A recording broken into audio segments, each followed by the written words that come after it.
একটা দেশের উপরে আরেকটা দেশ এসে আক্রমণ করতে যাচ্ছে, সেক্ষেত্রে সেই দেশের অর্থাৎ কাতারের সামরিক বাহিনী কিন্তু সেটি ভালোভাবে মোকাবেলা করেছে।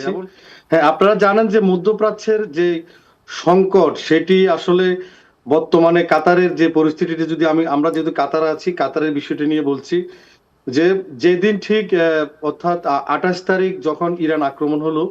আক্রমণ হওয়ার দিন সকালবেলা যখন গণমাধ্যমে আসলো যে ইরানে আক্রমণ হয়েছে, তারপরে কিন্তু সবার মাঝে কথা চলাচলি হচ্ছিল, যেহেতু ইরানে আক্রমণ হয়েছে আমেরিকা এবং ইসরায়েল যৌথভাবে, সেই ক্ষেত্রে তাদের যে জায়গাতে আমেরিকার ঘাঁটিগুলো রয়েছে, সেই ঘাঁটিগুলো লক্ষ্য করে হয়তো কোনো একটা কিছু হতে পারে। ঠিক আমরা এখানে স্থানীয় সময়, কাতারের স্থানীয় সময় ঠিক দুপুর থেকে আমরা হঠাৎ করে বিকট শব্দের আওয়াজ শুনতে পেলাম, এবং তারপরে দেখলাম যে আক্রমণ, এবং তারপরে এখানকার যে তাদের যে সামরিক বাহিনী আছে তারা কিন্তু খুব সফলভাবে সেটি মোকাবেলা করেছে। অর্থাৎ কাতারে যখন আক্রমণ করেছিল, কাদের সামরিক বাহিনী, কাদের, এটা কাতারের না কাতারের সামরিক বাহিনী কিন্তু যেহেতু একটা দেশের উপরে আরেকটা দেশ এসে আক্রমণ করতে যাচ্ছে, সেক্ষেত্রে সেই দেশের অর্থাৎ কাতারের সামরিক বাহিনী কিন্তু সেটি ভালোভাবে মোকাবেলা করেছে, এবং তার ধারাবাহিকতা আমরা দেখতে পাচ্ছি যে তারপরে কিন্তু অনেকগুলা এখানে আক্রমণ হয়েছে, দিনভর হয়েছে এবং এবার রাত্রে হয়েছে, তার পরের দিন হয়েছে, এইভাবে কিন্তু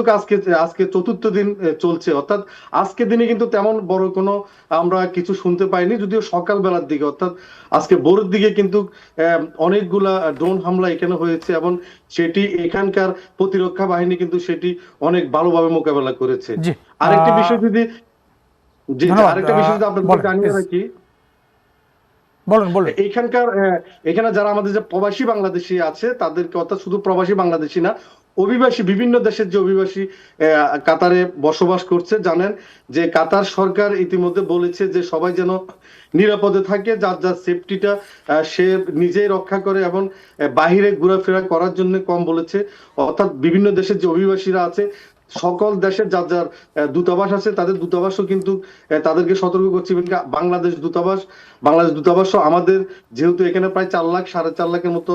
বাংলাদেশি আছে, তাদেরকে বিভিন্নভাবে দূতাবাস কিন্তু বলে যাচ্ছে এখানকার কি করণীয়, অর্থাৎ যদি বড় কোনো সমস্যা হয়ে থাকে সেই ক্ষেত্রে আমরা কি করণীয়, কি করতে পারে, আমাদের যারা প্রবাসী বাংলাদেশি ভাইয়েরা আছে তাদের জন্য দূতাবাস কিছু নির্দেশনা দিয়েছে। কিন্তু আজকে একটা নির্দেশনা এসেছে কাতার সরকারের থেকে। আপনারা জানেন যে যেদিন থেকে এই আক্রমণটা শুরু হয়েছে, ঠিক ওই দিন থেকে কিন্তু কাতারের সাথে সবগুলো দেশের সাথে কিন্তু যোগাযোগ বন্ধ রয়েছে। অর্থাৎ কাতারের এক হামাদ বিমানবন্দরটি বন্ধ রয়েছে, এখানে কোনো দেশের সাথে বিমান যোগাযোগ নেই। সেই ক্ষেত্রে অনেক লোক যারা হচ্ছে কাতারে ভিজিটে এসেছে, অথবা যারা কাতারে এখানে বসবাস করে, তারা ছুটিতে দেশে গিয়েছে, তার যার দেশে, তারা কাতারে আসতে পারে নাই, এই জন্য হয়তো দেখেছে অনেকের ভিসা মেয়াদ শেষ।